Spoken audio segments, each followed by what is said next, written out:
Let's tackle some tough questions. Welcome to the Therapy Brothers podcast. I'm Brannon. I'm Tyler. We're brothers. We're therapists. And we know recovery. Bring your stories, your questions, your successes with real recovery.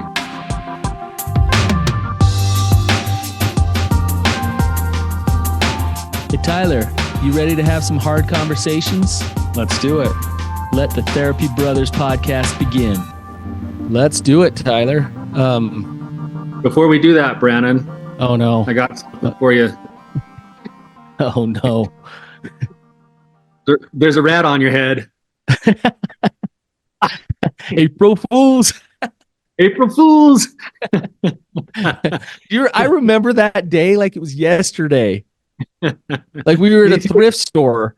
And we were walking past, and this lady, we said something to Mom like, "Hey, it's April Fools," and she's like, "There's a rat on your head." April Fools. We're filming today. It's April Fools today, Brandon. So I just thought I'd take a little blast from the past. Yeah. Well, yeah, that's funny. It's funny. How do we remember stuff like that? All things to remember from your childhood. Why there's a rat on your head, and we both remember it. So funny. Way to pull that out. Yeah. April Fools.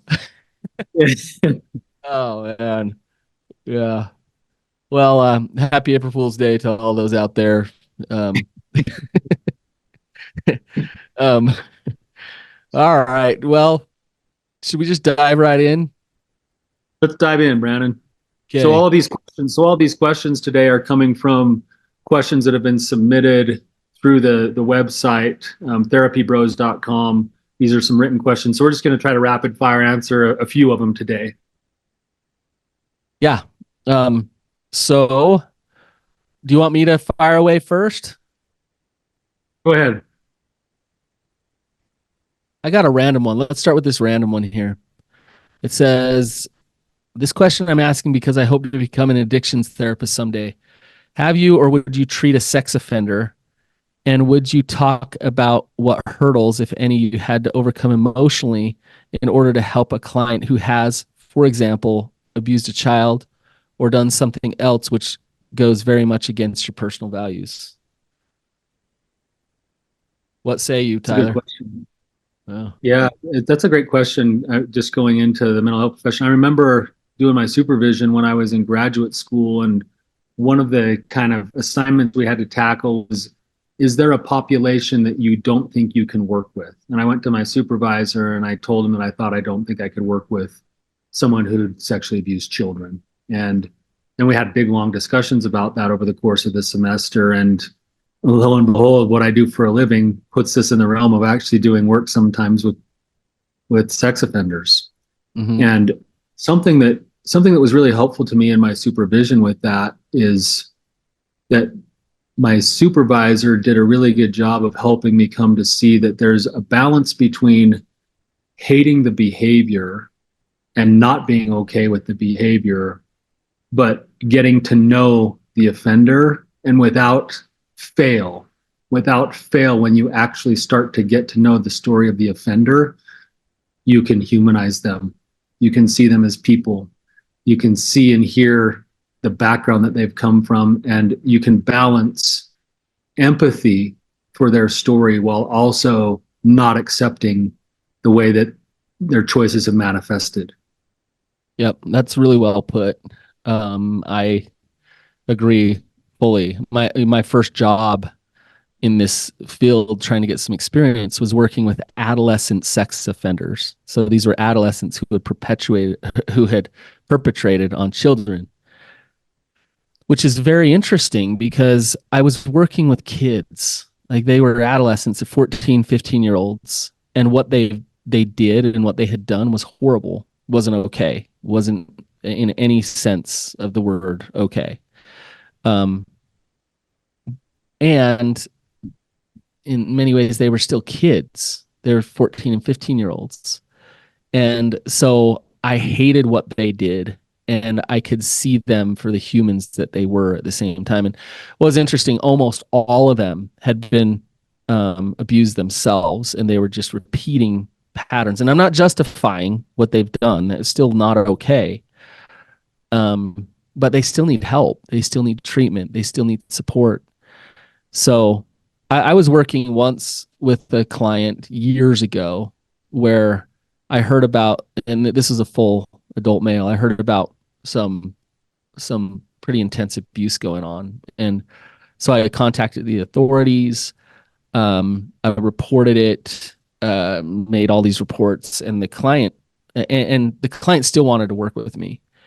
And at that point, I had so much what we call countertransference going on with him that I had to refer him on to someone else. And I had a young daughter. I had young kids at the time.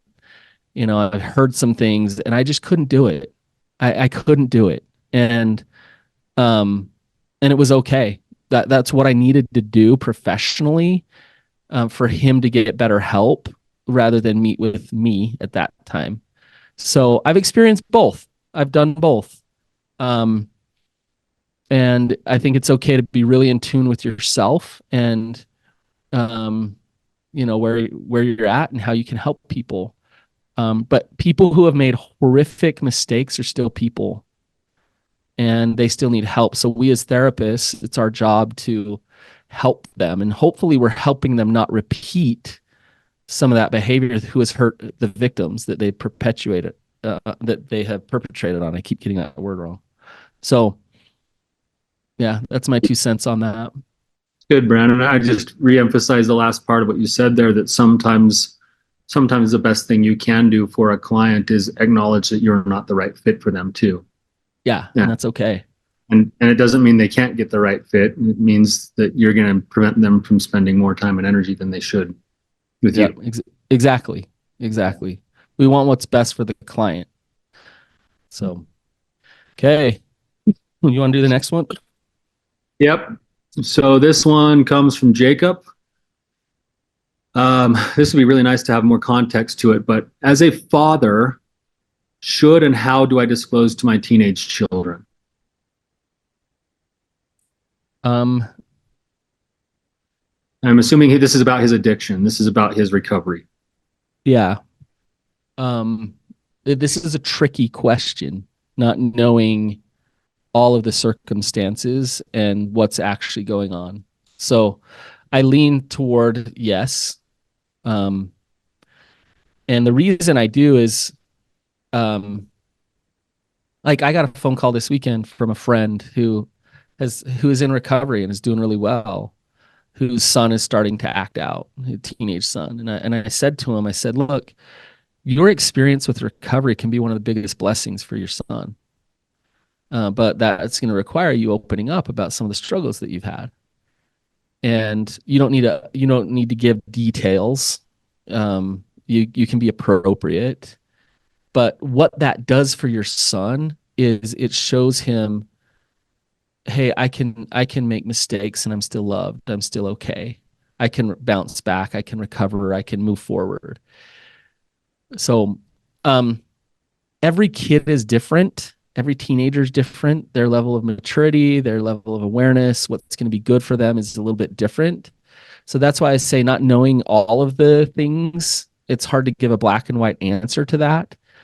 But I do lean toward being open about your life experiences and sharing the things that you've learned from those life experiences, I think can be really good for your kids. I agree with you, Brannon, that every situation is a little bit different, and you need to make sure that you're following what your gut and what your impressions are over all of this.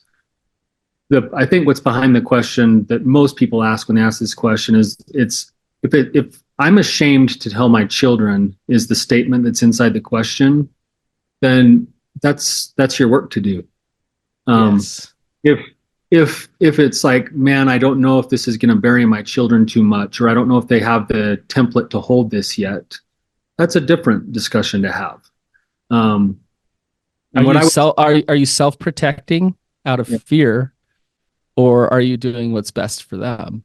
Yeah. So the real question needs to be, what's in the best interest of my child? And if the goal, if we want to, and here's just something to consider, that maybe one of the best gifts that any of us could give our children is the gift of a growth mindset, then you're sitting on a gold mine as you do your own recovery work, because recovery demands that you're in a growth mindset. So even if you're not perfect at it, if you're going and talking to your children and saying, hey, you don't have to include them. They're not your sponsor. They're not your teammate. You're there to offer your experience as a gift to them. They're not there to manage your recovery for you. But what's wrong with your kids seeing you step in with courage? What's wrong with your kids seeing you go to a meeting? What's wrong with your kids seeing you, try and fail and get up and try again? Like, I guess it just depends on what you're trying to teach your children. But that is what you're talking about right now is one of life's greatest lessons and most important things to learn. So depends on what you want to teach your children. That's one that you probably want to teach your children. And so it is a gold mine. Yeah, it's in a certain sense, it's like that argument that people always have is, should you fight with your children? And there's factors that would recommend yes and no, right? It's like if your kids never see you have a disagreement with your spouse, and they expect marriage to be bliss all the time, and then when it's not, they wonder what's wrong with them when they're married. But also, you don't want to be over the top in conflict all the time in front of your kids either. But if your kids get a chance to see two adults come together and make a decision, even though they might not fully agree on something, that's a gift that you're offering your children to learn how to do that. Yeah. Show your imperfections some, and just be aware. Are you doing it out of love? I think you can also overshare. You can parentify your children. I'm using you to feel good enough, so I'm telling you all this stuff. Careful of that too. So just be aware of your intention as to why you're sharing. And if that intention is to show them and teach them this growth mindset, then absolutely. The other thing, Tyler, that I think we see a lot is, a lot of times somebody is saying, well, this is my recovery. I'm embarrassed of what I've done. I don't want to talk about it. And a lot of times the partner is like, man, it sure would be nice for the kids to know. Sure would be nice for family to know what I'm actually going through, and why the struggle, and why things are the way they are here. And it can be beneficial to bust things open a little bit so everybody understands what's actually going on. Yeah. I think that sometimes it actually helps create space if that's what your partner is needing, like maybe she's feeling like, man, everyone thinks that I'm the bad one because I can't manage my emotions, but they don't know what I'm really going through. And, and I really need you to tell the kids, not for the sake of like throwing yourself under the bus, but like it would create space to then be able to let the work continue to happen that otherwise there's not space to do. It adds a little bit of context so that the kids aren't there in the background going like, well, geez, I feel something wrong underneath the surface, but I don't know what it is. Is it me, or am I causing problems? Am I causing marital strife for my parents? Like, it's like, no, we're going through some really hard times. And some of those things are due to my decisions, and I'm responsible for taking over those things. And we're going to get through this, but no, this isn't your fault. And no, it's not your mom's fault. And no, it's not, Right. Like that can actually be beneficial. The feelings going on in the house and what's happening, like I want to take accountability for and own. And how are you going to take accountability for and own those things if it's all secret? Right. I would even go as far to say, Tyler, that young children can know something. And what I mean is that they can know that, hey, I'm having a problem, or mom and dad are working some things out. Yeah, we're working some things out, and there is some struggle. So you acknowledge it instead of pretend like it's not there is better for the children. All right. Should we move on, Tyler? Yep. Okay. This one comes from Melissa, and it says, I would like to hear more about the woman when her partner has betrayed her. As in, why would she want to work at having good sex when he's looked at other women, especially when you're finally trusting him after 2 years and he lies again about looking at women. It feels impossible to ask us as women to keep going towards someone after they've crushed your heart with staring at other women. How are we supposed to grow old together if this is a constant maybe issue? Hope you understand what I'm asking. There's a lot in that one, Yeah, Brannon. there's a lot in Yeah. that one. Yeah, this is another one that would be great to have on as a guest, because I hope that we're going to hit the direction of where she was coming from with this. Right. It's and where do we begin? Because there's a lot of things that we could dig into and dissect with this. Wondering about a lot of things, where his recovery really is. When she talks about looking at other women, what does that mean? But the question that I'm really hearing there is, and let's kind of go down this road, Tyler, is why should I keep putting myself out there? Like why do that? Yeah, that's a good question. So why should I be keep putting so out there? And the answer to that is, well, it depends. That maybe you should or maybe you shouldn't. If you're trying to perpetuate helping things go right in your relationship, and you're trying to be the very best person you can be, then your recovery, whether or not your husband gets any better, is to grow in self-confidence, to grow in competence, to grow in understanding who you are, and then to act as your best self inside the framework of the marriage that you currently find yourself in. And so it wouldn't even really be for him. It would be more for you, based off of your own decisions between you and your higher power, as to how you can help invite things to go right for your marriage. So that's why you would do those things. And in putting your whole heart into it, if that's what is the right thing to do between you and God, that's where the success is it's in having put the whole heart in. It's not even in the outcomes. Now, the outcomes would be awesome if they came along with,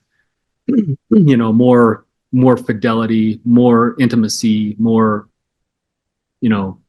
honesty, all of those things. So, But because okay, you can't. let me kind of distill this down and just kind of, I want to throw this past you. So if I don't want to look at divorce as an option. Like divorce isn't an option. I got into my marriage, committed. I'm not getting divorced. So divorce isn't an option, but I also don't want to be close to somebody who hurts me and lies to me and acts out all the time. And they keep saying that they're working recovery and getting better, but they're not. And they keep falling back into these old behaviors that hurt me. What do I do? And you just gave an answer to that. Tyler just gave an answer to that. So you're actually not as stuck as you think that you are. But I think where you get stuck is you still want a different outcome than the one you're getting, but you can still find joy and suffer less if that's the situation. So in your situation, Brannon, I'm not going to get a divorce. I'm staying in my marriage. This is what's actually going on. What do I do? I think I look at that and I try to put myself in those same shoes, and I say, well, I would try to experience as much joy and as little suffering as possible inside the reality of my situation. And the only way that I know how to experience the most joy and as little suffering as possible is to take full accountability for what I have control over in the situation, do everything in my power that's in that control, and then surrender the rest and give it back to something or somebody bigger than myself. And if I can do that, then there's peace. But nowhere, there's peace. I'm glad you got there. If you can do that, there's peace. Nowhere in what you just said, Tyler, is there's not pain. In fact, it's very painful. Yes. To choose in or choose out. And when I say choose in, I'm not saying go try to have sex with them when you don't feel safe and go put yourself out there, allow yourself to get abused or hurt or whatever. And that's choosing in. That's not choosing in. Choosing in means I'm aware of who I'm married to, what's actually going on here, and I'm going to navigate this the best that I can to maintain my safety and my integrity and choose into this relationship, which is very different. Or choose out. Either one of those can be excruciatingly painful. And, nobody, well, I shouldn't say this. I shouldn't say nobody. There probably are some.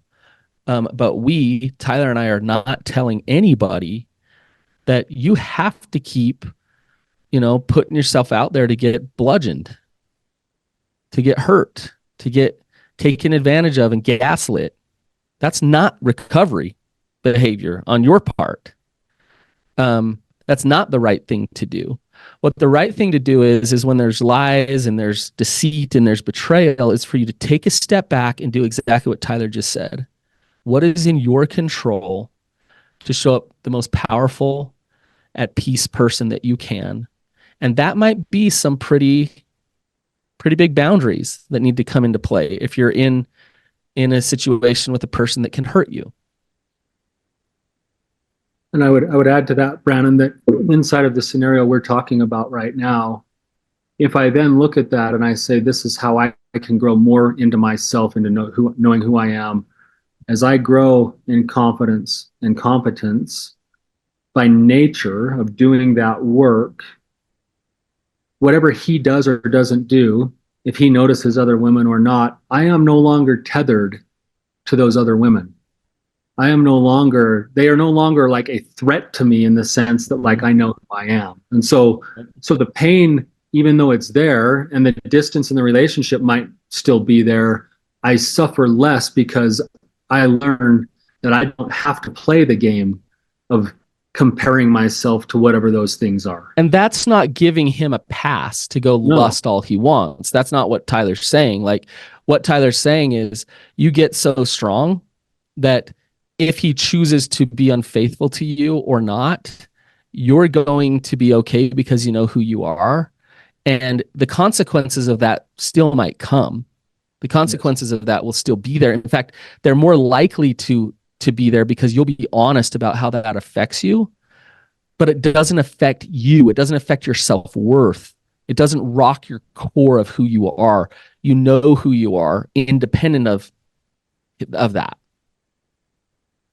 That's right. That's exactly what I'm saying. So now, because inside of that question, I hear that, like, how do I lean back in when he's looked at other women? When he's looked at other women, it's like, when I get to a spot in my own recovery that it's his loss rather than I'm not good enough, then the suffering decreases.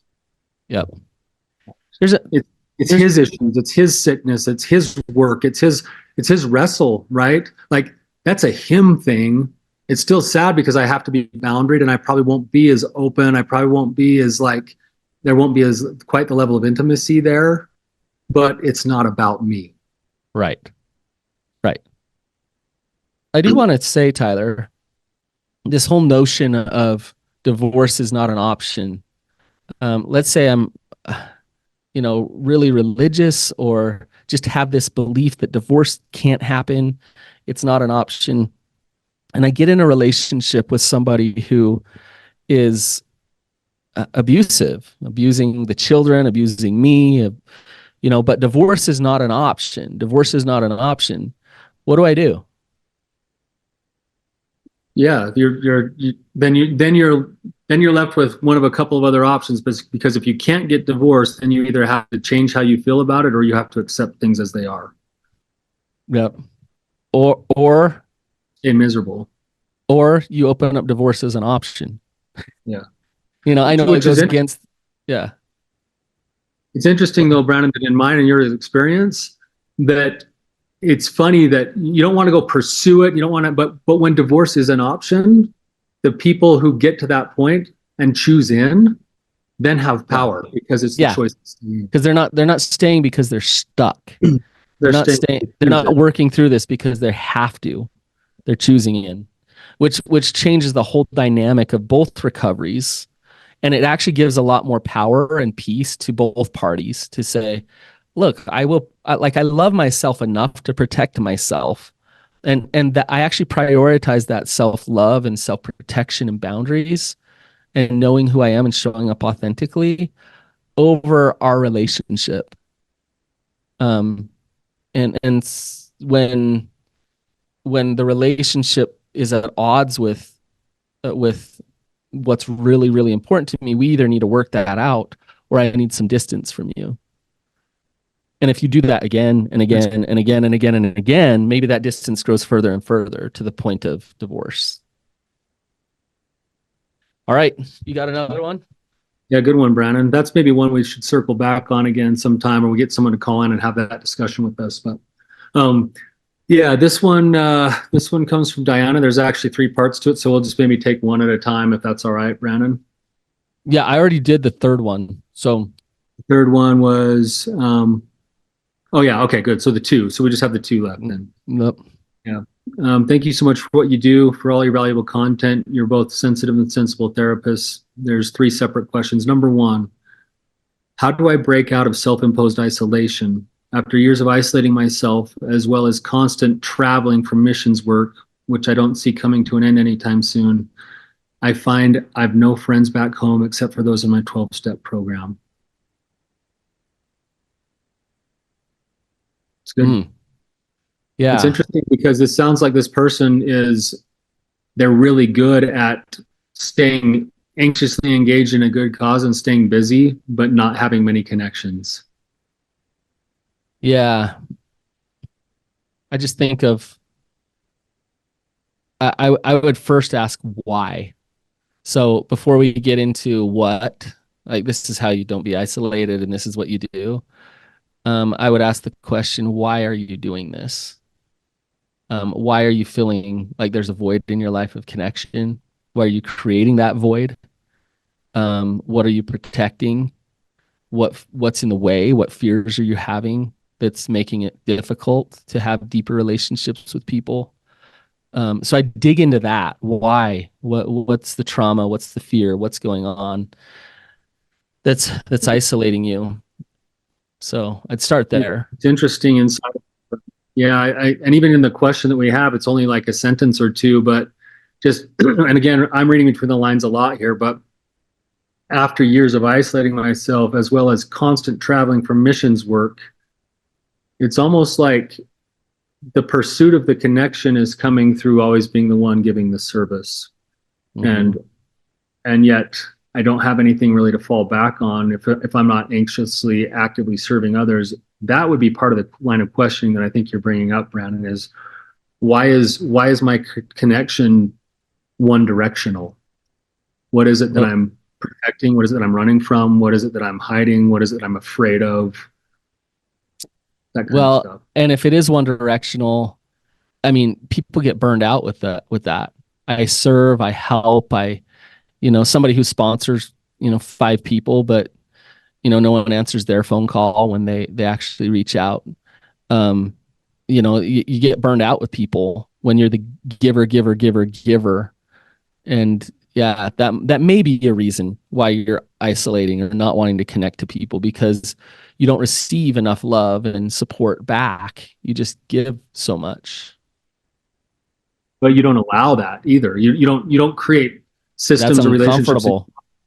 Yeah, to be the receiver, and that's the question. Like, why can't you be the receiver? Is that a self-hatred thing? Is that an unworthiness thing? Is that a learned thing? Like, where did you learn those kinds of things? And how is that playing out in your relationship? Or maybe you have a bunch of people that would be connected to you, but they never get a chance to connect to you because, every time they come to do something nice for you, you have to flip it on its head, and then they always feel indebted to you, so they'd rather just stay away. Because no one likes to go to a place where they feel indebted. Right. It sounds like she has a lot of opportunity for connection. Tons. So there's an opportunity there, but it's looking at, what are the barriers in terms of the fears which lead to your behaviors that keep people at a distance. And it might be something as simple, now I'm going to get into the what a little bit, as simple as like opening up to somebody, sharing your feelings with them, having fun, making some jokes, those type of things that nurture and build relationship and friendship. But it might just Ask to for make a help. little, ask for help, make a little joke, open up, might be such an act of courage for you.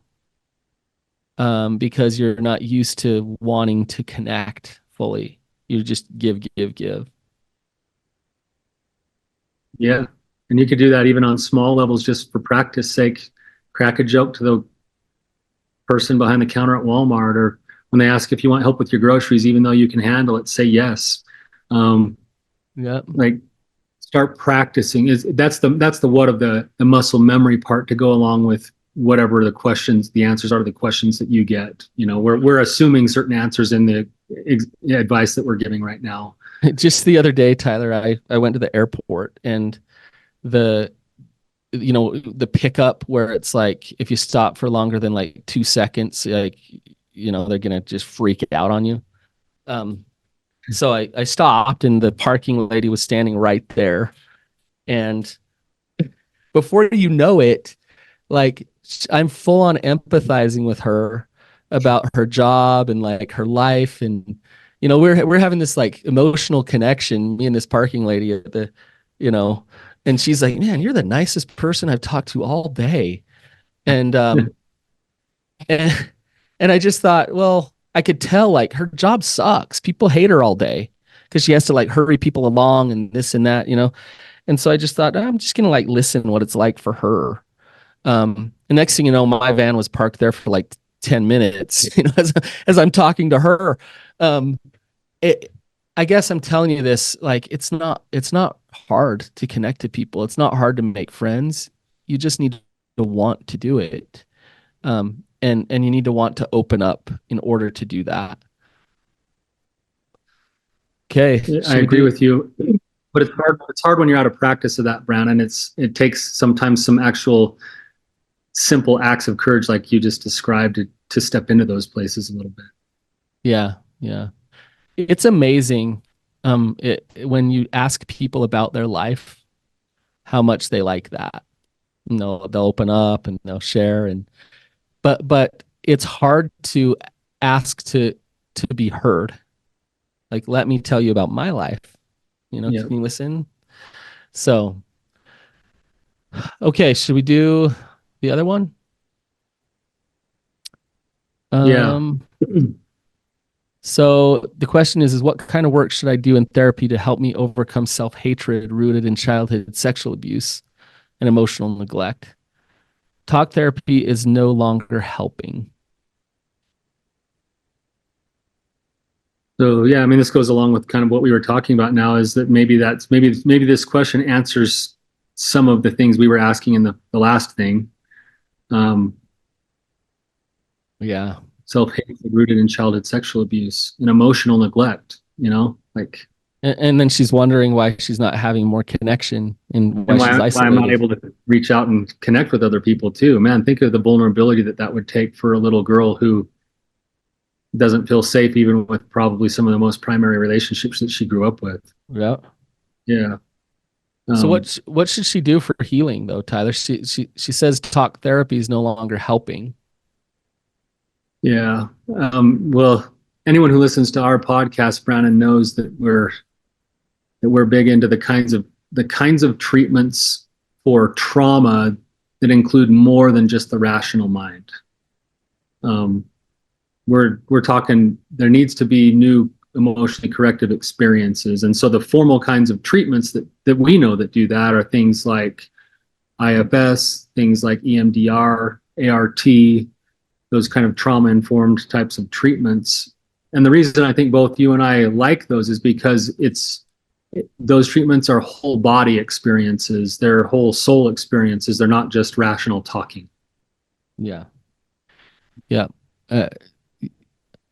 For deep trauma work, talk therapy is nice for one element of it. And what that is helping you get conscious of that things have happened. But that's just one part of the healing process, is to get conscious. So if you're doing talk therapy over and over and over again and just getting more conscious of your trauma, you're not actually going down and healing that trauma. And and Tyler talks about emotionally corrective experience, that it's hard sometimes to know, well, okay, how do I go have one of those? And there is opportunity, whether it's, attending our retreats or a retreat, where you have experiential experiences, things like plant medicine and holotropic breathing. Like, we could go down the list. And this is why Tyler and I do this type of work, because we know that it's essential to the actual healing of the heart. We know that it is. And so there is answers there. I can't tell you how many times Brannon and I've maybe had the trick is that sharing your story with somebody really does matter. But it matters even more if you share your story to a landing spot that allows for the emotionally corrective experience. So if I just go in and keep it all rational and tell my story, and someone's like, okay, I heard your story, like, that's different than I go in and I share my story and that person holds the space and goes there with me and goes, wow, you must have experienced this and this and this, and you're still worthy of love. And like all of that stuff, that's a different kind of an experience. But I can't tell you how many times I've had clients, Brannon, where, and you could name the kind of treatment, but they do 5-10 sessions of talk therapy only over their trauma. And then they do a single session of holotropic breath work or a couple of sessions of EMDR. And they come back and go, whoa, something's shifting. Something's different. Like, I don't know what you did. And it's like, we didn't do anything. Your brain and your body did what they were capable of doing, and they just needed a permission and a safe space to do it. Yep. Right. Yep. It's interesting, Tyler. We bring up all this stuff that we bring to our clients with the breathing and the plant medicine and the retreats and all this stuff. Like, I know for you, one of the most therapeutic healing things that you do is that you go for a walk with your dog every day. And that might seem like a little thing. You walk in the mountains with your dog. Might seem like a little thing. Like, it doesn't have to be rocket science. Like, make some time to sit in nature and spend some time with God every day. If you haven't done that, that might be better than talk therapy right now. Sit in nature, notice the weather, breathe, just breathe. Just do that on your own every single day. It could change everything. Exercising every day. If you're not exercising, just do something where you're moving your body and feeling your body move, and it might go against all of your trauma to move in that way, and that's exactly what you need. So have an experience. Yeah, that's a great thought, Brannon. And hopefully that's helpful answer to the question there. Yep. Well, Tyler, do you want to do one more? Should we wrap it up? I think we're good. I've got one more, but I had one more, but you just kind of answered it. So I'll just throw it out there, and then you can add anything else you want to it, but you just kind of answered it with the last thing we talked about. Comes from Jeffrey, and this shout out to Jeffrey. I know who this Jeffrey is, and you're a good man, and I'm glad to see you here. But I can see most of my faulty beliefs. Why is it taking me so long to correct my black and white thinking or thinking errors to change them into positive thoughts? And I think what I would, at least part of what I think your answer to that question, Brannon, would be exactly what you just said, is that you got to get out of now that you've recognized it, you got to get out of just the thinking and into a different experience with the feeling around those thoughts. Tyler, last week I was teaching my groups the Kristen Neff's self-compassion stuff. And I noticed a pattern, and the pattern was consciousness first of the faulty thinking, and then connection to common humanity. So I'm not alone. Other people have felt this. And then the last one is compassion, self-compassion, and like, just, hey, can I just be kind to myself and be nice and be good? And so, with that question, I can hear the consciousness. He's conscious. Now let's apply the common humanity. You're not alone in the way that you feel. It's okay. He might need to put himself out there to connect with people that way too. Yeah, exactly. Like go actually connect. And then have compassion for yourself. May I feel peace in my heart today? Can I feel gratitude? I'm worth feeling peace and love today. So you start to feed yourself those type of thoughts that helps you replace that those faulty core beliefs.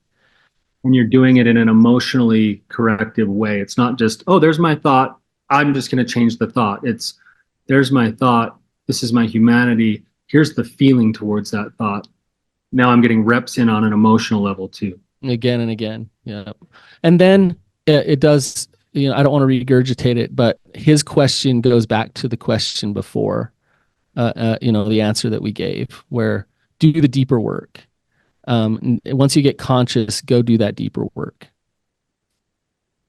Exactly. Good, Brannon. Good job, Tyler. All right, you guys, thank you for being here with us. If you do have questions, therapybros.com. We'd love to talk to you, but if you want to just write a written question, you can do that too. I'm so glad you're here with us. We appreciate your support. Until next time, keep on keeping on. Keep on keeping on.